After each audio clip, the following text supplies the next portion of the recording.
Merry Christmas Eve, everybody. We made it. And whether you are coming into this day excited or exhausted, hopeful or discouraged, know that I believe that God invites us to come to the manger just as we are, because it is unto all of us, unto each of us, that Christ is born. No matter where your head or your heart is this Christmas, you too can celebrate the coming of the Christ child. I was a church kid in the 70s and 80s, and I actually have a lot of good stories about church, unlike I know many of you do not. However, I was one of many kids of that era who sang in the church's children's choir. We would meet every week, once a week after school. Miss Candy was our director, Miss Ruby was our piano player, and we sang, not every week, but we sang pretty regularly in church. And one of our kind of signature songs was a song called He's Everything to Me. Yes, we didn't really do gender inclusive language back then, but one of the stanzas in that song is, I will celebrate nativity, for it has a place in history. Sure, he came to set his people free. What is that to me? What is that to me? And I feel like if we're being honest with ourselves, some of us are coming into Christmas Eve thinking, what is it to me? I mean, we know the story. We hear it every year. The story that begins with the manger and seemingly ends with the cross, except plot twist, Jesus lives. We've heard the story. We know the story. If you grew up a church kid like me, you have no doubt participated in the dramatization of the story more than once in your life. Yeah, we get it. We tell the story every year. What do we think is going to happen? It's going to turn out differently this time? That somehow this year, when we tell the story of the birth of Christ, that it's going to magically clean up this messy world we live in? But here we are, telling the story again. A story of angels and shepherds and a star and a manger and of two people and then a baby who changes the world forever. We tell it again, even though we know the whole story, plot twist and all. So why?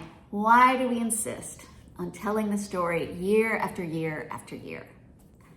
We tell the story to spark hope in our hearts. The Christmas story invites us to imagine the world the way it could be, in spite of the way that it is. It calls us to imagine a world where peace reigns and love abounds and joy permeates everything.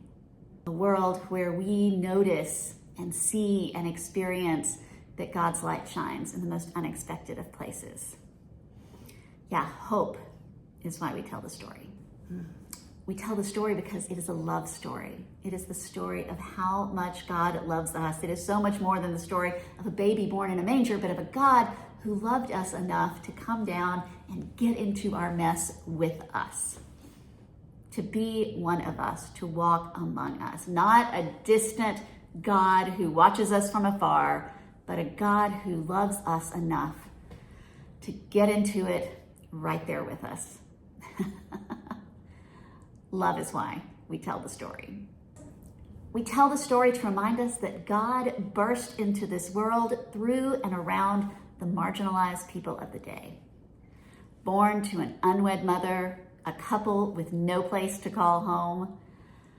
The first news was delivered from the angels to the shepherds who were the lowliest of the low. This story reminds us that God's power is revealed not in might, but in gentleness. Not in weaponry or armies, but in swaddling clothes. Not in the White House, but in a stable. The story of Christmas turns our idea of what power is on its head and calls us to live a very different life from the one the world says we should be living. So yeah, defiance is why we tell the story. We tell the story in the midst of this messy, messed up world, not because we believe it will change the world, but because we believe it has the power to change us. We have the chance every year to allow this story to reshape us, to call us to live our lives differently, to reach out to the oppressed and the marginalized, to open up our hearts, to make room in the inn of our hearts for Christ, to believe that light can shine even in the darkest of places and has the power to transform even the hardest of hearts. Growth is why we tell the story. So that's why That is why we insist on telling this story year after year after year. The Christmas story isn't just a story that happened 2,000 years ago. It is a story that is happening here and now. God is with us. Light shines in the darkness. Hope shows up in the most unexpected spaces and places. It is a story that refuses to be silenced. So tonight we tell the story because the world needs the story, because we need the story. It has the power to transform us into people who are ready and willing to work for a world the way it should be, in spite of the way that it is. Knowing that whatever we may encounter on this journey, that God is in it with us every step of the way.